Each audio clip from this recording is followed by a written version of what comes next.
Recently मैंने unfiltered bye संदेश में अनुराग कश्यप का इंटरव्यू देखा, जिसमें अनुराग कश्यप ने ये कहा, I love Kader Khan.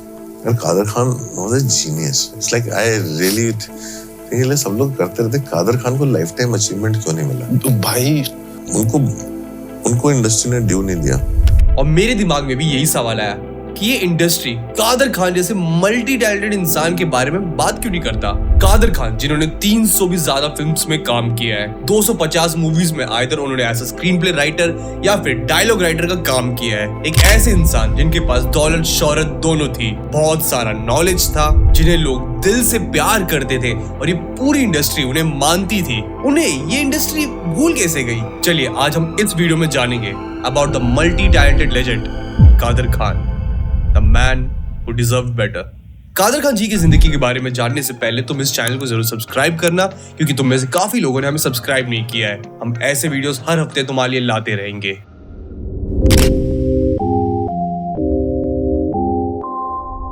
Kader Khan 22 अक्टूबर 1937 में अफगानिस्तान के काबुल में पैदा हुए थे। उस वक्त कादर खान के पेरेंट्स के और 3 बेटे हुए थे, बट फॉर सम रीजन वो सारे बेटे 7-8 साल की उम्र तक आते आते किसी बीमारी से मर जाते थे। बट जब कादर खान पैदा हुए तो उनकी मॉम इकबाल बेगम को डर था कि अफगान की हवा में कुछ तो ऐसा है जिनसे उनके बेटे मर जा रहे हैं, और वो नहीं चाहती थी कि कादर खान के साथ भी यही हो। तो कादर खान के फादर अब्दुल रहमान खान ने डिसीजन लिया कि वो अफगान छोड़ के मुंबई जाके बसेंगे, बट ज्यादा पैसे ना होने की वजह से उन्हें मुंबई के कमातीपुरा के स्लम्स में जाके रहना पड़ा, जहां वो ऑलरेडी अफगान में भी फाइनेंशियली स्ट्रगल कर रहे थे। तो मुंबई जैसे बड़ी सिटी में आके उनका सर्वाइवल और भी मुश्किल हो गया। सर कंधार में तो क्या है कि काबुल में कैसे भी रोटी खा लो, कुछ भी कर लो, जी जाते थे। लेकिन एक शहर में आकर, यानी दुनिया के नक्शे पर उभरता हुआ एक शहर था मुंबई, तो दोनों में निभाह नहीं हो सका। मेरे वालिद जो है घर के लिए रोटी रोजी नहीं फराहम कर सके सर। इसी फाइनेंशियल क्राइसिस की वजह से कादर खान के पेरेंट्स में काफी झगड़े होने लगे, और जब कादर खान बहुत छोटे थे तो उनके पेरेंट्स का डिवोर्स हो गया। पर कादर खान के नाना को ये बात बिल्कुल पसंद नहीं आई, क्योंकि मॉम इतने बड़े शहर में अनमैरिड रहे। तो कादर खान के नाना ने उनकी शादी एक कारपेंटर से करा दी, बट किस्मत इतनी खराब थी कि वो काफी अब्यूजिव थे और वो खुद ज्यादा कमाते नहीं थे। इनफैक्ट वो कादर खान को अपने रियल फादर के पास भेजते थे पैसे लाने के लिए, जो उस वक्त एक दरगाह में मौलवी का काम करते थे, और उनकी सैलरी खुद ही कम होती थी। और घर में बेसिक चीजें जैसे कि राशन और केरोसिन बहुत ही रेयरली देखने मिलता था। और कादर खान के रियल फादर खुद कम पैसे होने की वजह से अपनी बेटी की ज्यादा हेल्प नहीं कर पाते थे, जिसकी वजह से काफी बार कादर खान को भीख तक मांगनी पड़ी ताकि घर में चूल्हा जल सके। कादर खान के पास ऑप्शन था कि वो पढ़ाई छोड़ के बाकी सारे और जॉब्स करे, जहाँ पे सारे बच्चे काम कर रहे हैं, और उन थोड़े पैसे से एटलीस्ट घर चल जाए। और वो ऑलमोस्ट एक फैक्ट्री में काम करने जा ही रहे थे, बट उनकी मॉम ने उन्हें रोक दिया और उनसे ये कहा कि आज वो किसी फैक्ट्री में काम करके 4 पैसे कमा के सर्वाइव तो कर लेंगे, बट अगर वो अपनी एजुकेशन पूरी करे तो जिंदगी भर सर्वाइव कर पाएंगे। Can you imagine? उस टाइम पे उनकी मॉम को एजुकेशन की वैल्यू पता थी, और उसके बाद कादर खान ने कभी भी अपनी पढ़ाई छोड़ी नहीं, और इसी डिसीजन ने उनकी जिंदगी बदल के रख दी। अगर कोई अजीब सा आदमी मिलता था जिसके बोलने का अंदाज अलग होता था, चलने का अंदाज अलग होता था, तो मैं उसकी नकल कर लिया करता था। कादर खान जी को लोग बचपन से काफी फैसिनेटिंग लगते थे। इनफैक्ट उन्हें कोई अलग तरीके से बात करता अगर दिख जाए तो वो उनकी नकल उतारते थे एक कब्रिस्तान में जाके, जहाँ पे एक आदमी ने उन्हें नोटिस किया। उन्हें कादर खान में एक एक्टर नजर आया, और उन्होंने 8 साल के कादर खान को एक प्ले में रोल दिया। वो प्ले था रोमियो जूलियट, और कादर खान का रोल था रोमियो का। उस प्ले में अपने रोल से पूरे क्राउड का दिल जीत लिया, और पूरी क्राउड ने उनकी तारीफ की। और वहीं पे एक आदमी ने छोटे से कादर खान को 100 रुपए का नोट दिया और उनसे कहा कि ये नोट हमेशा संभाल के रखना, ये मेरी तरफ से इनाम है, एक दिन ये 100 का नोट लाखों में बन जाएगा। And guess what, he was right.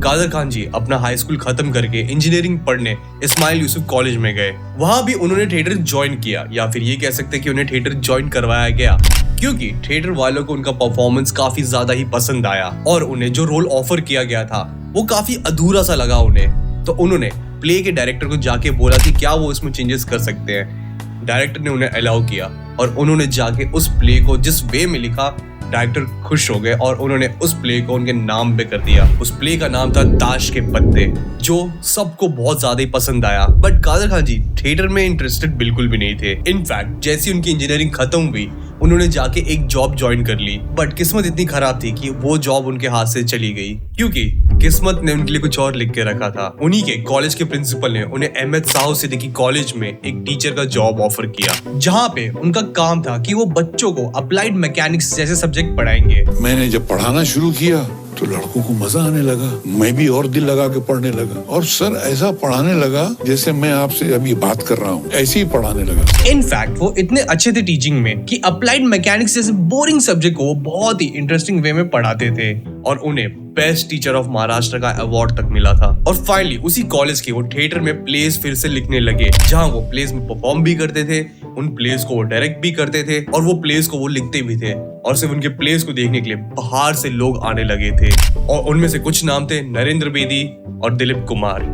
Kader Khan के प्ले ने नरेंद्र बेदी जैसे बड़े नाम को अट्रैक्ट किया, और नरेंद्र बेदी कादर खान से इतने इम्प्रेस थे कि उन्होंने अपनी फिल्म जवानी दीवानी में उन्हें डायलॉग राइटिंग का काम दिया, जहाँ पे कादर खान स्टार्टिंग में बड़े हिचकिचाए क्योंकि उन्हें नहीं पता था कि मूवी के डायलॉग्स कैसे लिखते हैं। बट नरेंद्र बेदी को उनमें एक डायलॉग राइटर दिखा, और नरेंद्र बेदी ने कादर खान को 1500 रुपए ऑफर किए उस मूवी के डायलॉग्स लिखने के लिए। उस समय डायलॉग्स लिखने के लिए राइटर कम से कम 1 हफ्ते से ऊपर लेते थे, पर स्क्रिप्ट पढ़ने के बाद महज 3 घंटे में एक गार्डन में बैठे बैठे वो सारे डायलॉग्स लिख दिए।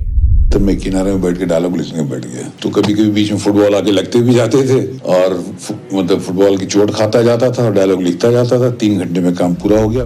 इवन नरेंद्र बेदी को यकीन हुआ कि इतने अच्छे डायलॉग्स एक इंसान इतना जल्दी लिख सकता है, और जो शूट 1 महीने बाद होनी थी वो 1 हफ्ते के अंदर शेड्यूल हो गई। कादर खान जी की रियलिस्टिक और unique way of dialogue writing लोगों को बहुत ज्यादा ही पसंद आई। इनफैक्ट इंडस्ट्री से काफी लोग कादर खान के पास पहुंचने लगे सिर्फ उनसे डायलॉग लिखवाने के लिए, और जवानी दीवानी से कादर खान का नाम ऑलरेडी इंडस्ट्री में फैल गया, और लाइन से काफी सारे डायरेक्टर्स एंड प्रोड्यूसर्स उनके पास आने लगे और हाथ में उनके पैसे देने लगे ताकि वो उनकी मूवी के डायलॉग्स लिख दे। इसके बाद खेल खेल में जब उनको डायलॉग राइटिंग का ऑफर आया तो उन्हें फीस के तौर पे 20,000 रुपए मिले। वहीं जहाँ उन्हें राइटिंग के काफी सारे ऑफर्स आ रहे थे, उनकी एक्टिंग से इम्प्रेस होके यश चोपड़ा की फिल्म दाग में उन्हें फर्स्ट ऑन स्क्रीन एक्टिंग का रोल मिला, जहाँ पे उन्होंने स्क्रीन पे एक एडवोकेट का रोल प्ले किया, जो लोगों को बहुत ज्यादा ही पसंद आया। सलीम बिन जावेद ने बहुत इज्जत दी, बहुत प्यार किया उन्होंने, और मैं लिखता गया। उसके बाद तो फिल्मों की फिर इंतहाई नहीं रही, इस कदर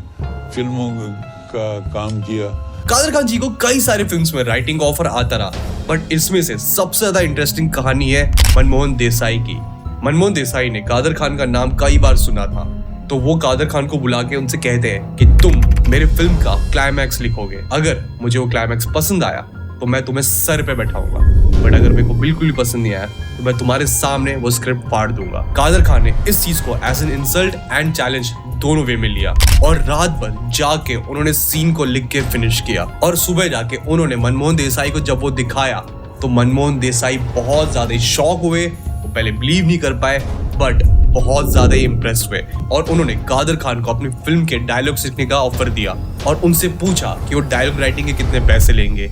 उनकी लास्ट मूवी की फीस थी 25,000 रुपए, जिसपे मनमोहन देसाई ने ये कहा कि मनमोहन देसाई की फिल्म के राइटर की फीस सिर्फ 25,000 रुपए नहीं, उन्होंने उन्हें 1,21,000 रुपए दिए, जिसे आज के इन्फ्लेशन में अगर हम जोड़े तो लगभग 50 लाख के ऊपर बनेंगे। कादर खान इसके बाद कई सारी फिल्म्स के आए स्क्रीन प्ले या फिर डायलॉग्स लिखने लगे, जहां यूजुअली उस समय विलन के रोल के लिए कोई जल्दी मिल नहीं रहा था, तो उन्हें उनके डायरेक्टर्स विलन का रोल ऑफर करते थे, and Kader Khan being an actor वो उन रोल्स को एक्सेप्ट कर लेते थे, और कई समय तक वो टाइपकास्ट होने लगे।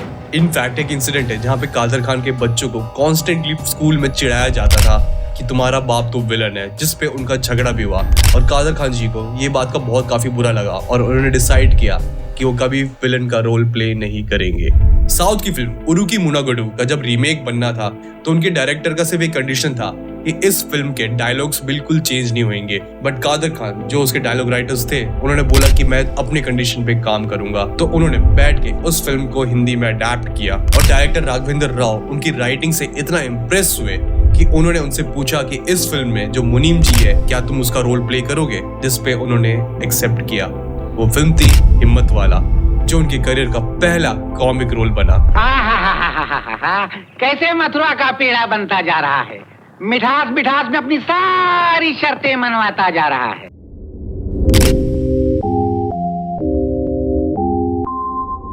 कादर खान जी ने अपनी टीचर की जॉब छोड़ी नहीं थी। इनफैक्ट उन्हें पढ़ाना बहुत ज्यादा ही पसंद था और उनका कभी भी प्लान नहीं था कि वो इंडस्ट्री में आके काम करे। बट हर दिन उनके चर्चे न्यूज़पेपर में होते रहते थे, जिससे उनके कॉलेज के प्रिंसिपल शायद जेलस फील करने लगे और उन्होंने उनसे आके एक दिन कहा कि आइदर तुम टीचर का जॉब करो या तो फिल्म्स में काम करो, जिसपे कादर खान ने फिर फिल्म इंडस्ट्री में ही काम करने का डिसीजन लिया। जब कादर खान ने अपनी टीचिंग की जॉब छोड़ दी तो उनके स्टूडेंट्स उनके सेट के बाहर आके खड़े होने लगे। उन्होंने कादर खान जी से डिमांड की कि सर प्लीज हमें आप ही पढ़ाओ, हमें आपसे ही पढ़ना है, अगर आप नहीं पढ़ाओगे तो हम फेल हो जाएंगे।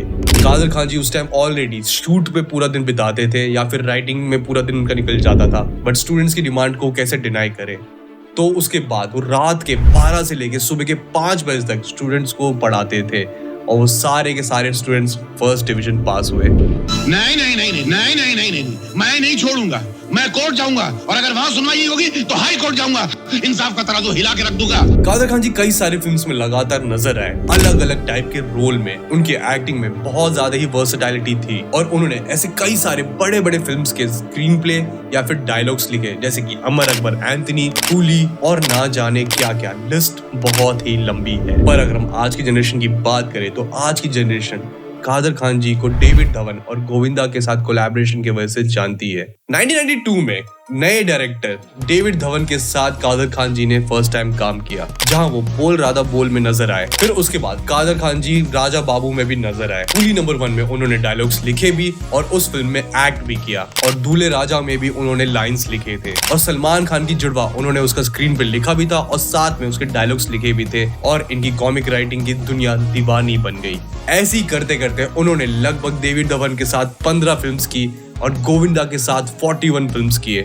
कैन यू इमेजिन, ये जोड़ी इतनी सुपरहिट थी कि गोविंदा के साथ हमेशा कादर खान का नाम आता ही है कि मतलब सब्जेक्ट बाद में लिखा जाए मगर मेरा नाम पहले होता है। इनफैक्ट कादर खान ने अपनी लाइफ समय में 383 फिल्म्स में काम किया है और 250 से ऊपर मूवीज पे उन्होंने राइटिंग का काम किया है या फिर एज अ डायलॉग राइटर काम किया है। उनके अपने को स्टार्स के साथ, अपने प्रोड्यूसर्स के साथ रिलेशंस काफी प्यारे थे। उनके को स्टार्स आइदर उन्हें भाई मानते थे या फिर ऐसा फादर फिगर देखते थे या फिर ऐसा मेंटोर। सब कादर खान जी से इंस्पायर्ड थे। उनके इंडस्ट्री में कई सारे दोस्त थे, शक्ति कपूर, गोविंदा, डेविड धवन, इला अरुण, अमिताभ बच्चन और मैनी मोर। बट एक टाइम आया जब उनका अमिताभ बच्चन के साथ डाउनफॉल आया।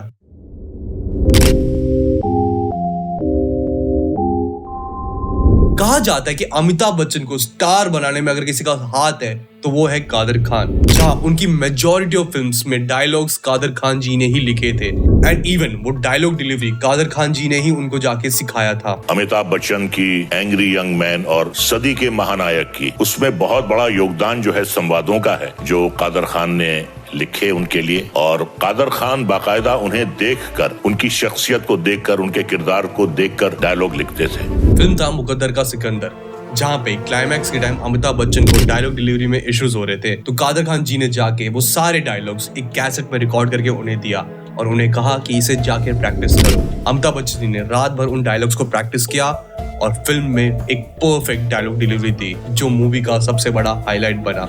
और ऐसे कई सारे फिल्म्स हैं जहाँ पे कादर खान जी के ही डायलॉग्स अमिताभ बच्चन ने स्क्रीन पे बोला है, और इन दोनों की दोस्ती काफी गहरी भी थी। बट फिर एक टाइम आया जब अमिताभ बच्चन पॉलिटिक्स में चले गए और कादर खान जी बिल्कुल भी इस चीज से खुश नहीं थे, क्योंकि वो पॉलिटिक्स को पसंद नहीं करते। फादर है क्या है रे? भगवान ने सर क्यों बनाया है? जूते खाने के लिए। फादर है अरे भगवान ने आंख क्यों बनाई है? मारने के लिए। फादर है भगवान ने मुंह क्यों बनाया है? झूठ बोलने के लिए। ये दांत क्यों बनाए हैं? हराम का माल चबाने के लिए। ये हाथ क्यों बनाए हैं? ये हाथ बहुत काम की चीज है। वो कैसे? ये बहुत काम आती है इलेक्शन के टाइम जनता के सामने हाथ जोड़ने के लिए, और इलेक्शन के बाद उसी जनता की टांग तोड़ने के लिए। एक दिन एक मूवी सेट पे किसी ने कादर खान जी को अमिताभ बच्चन ही बोलते हुए सुना, और उन्होंने उन्हें साइड में जाके कहा कि आप उन्हें सर जी बुलाएं। कादर खान जी ने कहा कि नहीं, वो मेरे लिए अमित है, मेरा अमित, मैं उसे सर जी क्यों बुलाऊं? और उन्होंने अमिताभ बच्चन को सर जी कहने से साफ मना कर दिया, और इस बात को उन्हें पब्लिकली एक्सप्रेस भी किया। मुझसे आके कहा एक प्रोड्यूसर ने कि आप सर जी को मिला साउथ का। बोला कौन सर जी यार? आपको सर जी नहीं मालूम? अरे that tall man. Amit ji आ रहे थे वहां से। मैंने कहा यार तो अमित है, सर जी कब से हो गया? हाँ वी कॉल हिम सर जी। और सबने सर जी बोलना शुरू कर दिया था, तो मेरे मुंह से निकला नहीं सर। तो सर जी का न निकलना, मैं निकल गया उस ग्रुप में से। कादर खान जी ने अमिताभ बच्चन के बिहेवियर में काफी सारे चेंजेस देखे, जिससे वो बिल्कुल भी खुश नहीं थे। उनका कहना था कि पॉलिटिक्स की वजह से अमिताभ बच्चन में काफी चेंजेस आ गए हैं। फिल्म गंगा जमुना सरस्वती जो कादर खान जी लिख रहे थे, उसके बीच से ही एलिजिडली कादर खान जी को निकाल दिया गया। फिल्म खुदा गवाह जो बहुत बड़ी हिट थी, उसमें कादर खान जी होने वाले थे, बट उस फिल्म से भी उन्हें निकाल दिया गया। और कादर खान जी ने ओपनली इसके बारे में मीडिया में बात की है, और उन्होंने काफी डिसअपॉइंटमेंट एक्सप्रेस करते हुए ये भी कहा है कि काफी फिल्म्स में डायलॉग्स और स्क्रीन प्ले उन्होंने लिखा है, जिसके लिए ना उन्हें कभी पेमेंट मिली, ना ही कभी क्रेडिट। और अमिताभ बच्चन और कादर खान जी की दोस्ती यहीं पे खत्म हो गई। डायलॉग डिलीवरी डिपेंड करती है जब आप परफेक्ट वर्ड को चूज करते हो कि यहाँ स्ट्रेस देना। कादर साहब की ये डायलॉग डिलीवरी और जो थी ना, अमिताभ बच्चन साहब उसको सुनते थे और फॉलो करते। So credit goes to him. Kader Khan ji उसके बाद काफी सारे फिल्म्स में नजर आते रहे, और वो इवन इंडियन टीवी पे भी नजर आए, जहाँ पे 2001 के हंसना मत में उन्होंने काम किया, और 2011 के पड़ोसी कौन है दोषी में भी वो नजर आए। बट 2003 के बाद उन्होंने मूवीज में काम करना बहुत ही कम कर दिया, क्योंकि उनकी हेल्थ खराब होनी शुरू हो गई। तब उन्होंने प्लान किया कि वो अपनी फैमिली के साथ ज्यादा टाइम स्पेंड करेंगे, और खबर ये आई कि 2000 में ही वो कनाडा जाके अपने बेटे के पास सेटल हो गए, और उसी के साथ साथ उन्होंने वहीं पे अपना ट्रीटमेंट भी स्टार्ट करवा दिया। उसके बाद भी वो अपनी प्रेजेंस इंडस्ट्री में दिखाते रहे। अपने आखिरी दिनों में वो देशद्रोही, दीवाना मैं दीवाना, हो गया दिमाग का दही जैसे फिल्म्स में आखिरी बार दिखे। बट इसी दौरान वो सुप्रा न्यूक्लियर पॉलिसी से भी डायग्नोज हुए, साथ में उन्हें ब्रीथिंग इश्यूज भी होने लगे, और उनके स्पीच और मूवमेंट पे भी काफी ज्यादा इफेक्ट होने लगा, जो उनकी 2015 की फिल्म हो गया दिमाग के दही के प्रमोशन के टाइम लोगों को साफ नजर आया। उसके बाद कादर खान जी ज्यादा इंडस्ट्री में दिखे नहीं, एंड अनफॉर्चुनेटली जब दुनिया न्यू ईयर की तैयारी कर रही थी, तो दिसंबर 31, 2018 तो कादर खान जी पास्ड अवे।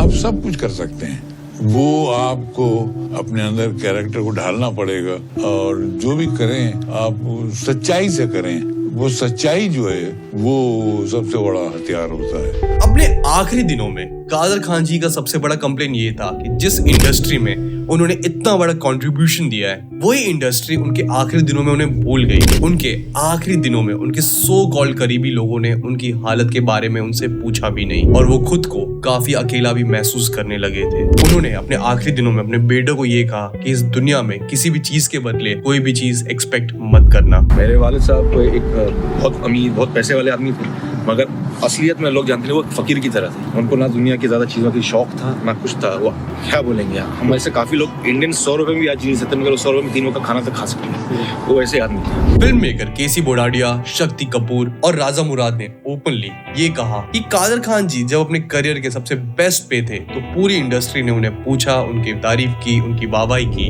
मगर जैसे ही कादर खान जी अपने हेल्थ की वजह से इंडस्ट्री से दूर हुए, इस पूरी इंडस्ट्री ने उन्हें पूछा भी नहीं। जो पीक पीरियड में आदमी था, जो बादशाह किंग कॉन्ग, मतलब अपने जमाने का एक्टिंग के स्कूल थे, इंस्टीट्यूट थी, कई एक्टरों को उन्होंने तैयार किया होगा।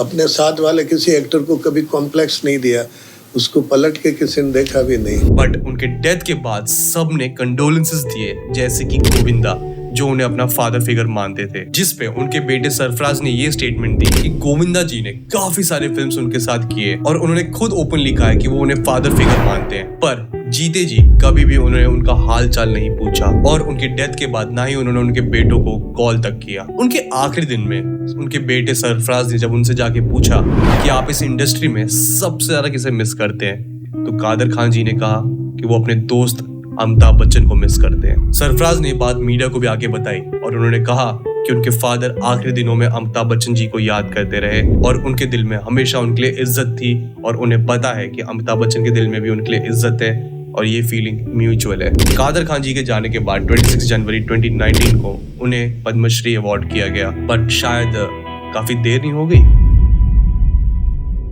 कादर खान जी काफी हम्बल इंसान थे। पूरी इंडस्ट्री उनसे प्यार करती थी। वो अपने माँ बाप के वो बेटे थे जो सर्वाइव कर गए, क्योंकि किस्मत उन्हें मुंबई लाना चाहती थी। वो फैक्ट्री में काम करना चाहते थे सर्वाइवल के लिए, बट किस्मत उन्हें एजुकेशन देना चाहती थी। वो एक सिंपल सी स्टेबल नौकरी करना चाहते थे, बट किस्मत उन्हें थिएटर और फिल्म इंडस्ट्री में लाना चाहती थी। वो चाहते तो अपने अब्यूसिव चाइल्डहुड को मैनिफेस्ट करके वो एक बुरे इंसान भी बन सकते थे, पर वो हमेशा humble and down to earth रहे। इसलिए लोग उनसे बहुत ज्यादा इंस्पायर्ड रहते हैं। लोग उन्हें अपना मेंटर मानते हैं, उनमें अपना फादर देखते हैं और उनसे काफी सारे चीजें सीखते हैं। कादर खान जी कभी भी फेक नहीं थे।